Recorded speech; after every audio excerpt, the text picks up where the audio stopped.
Ayos. Why will you refuse, Mayor?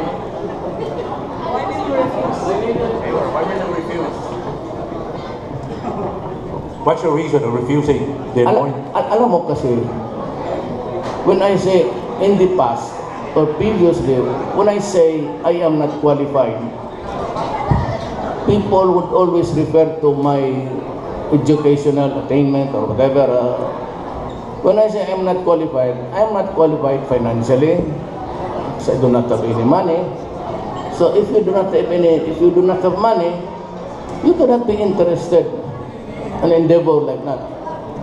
Second is, ayaw kong maghingi. Kaya sabi ko nga, taga Davao, hinamon ko ka kayo eh.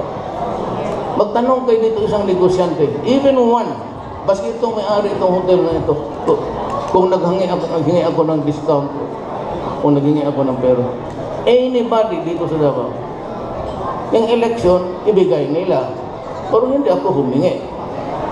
At yung last election, magtanong ka dito, nahiya ako tumanggap kasi wala akong kalaban.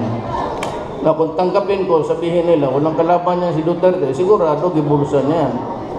So the better practice is, wala akong tinanggap na contribution. Total, wala naman akong, actually, totoo, wala akong kalaban.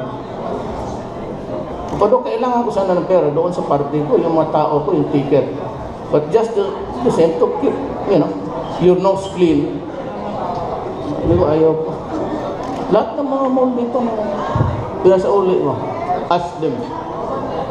Magtanong ka ng isang tao dito, negosyante, kung may hiningan ako ng pera. That's the reason na ayaw ko. Ben?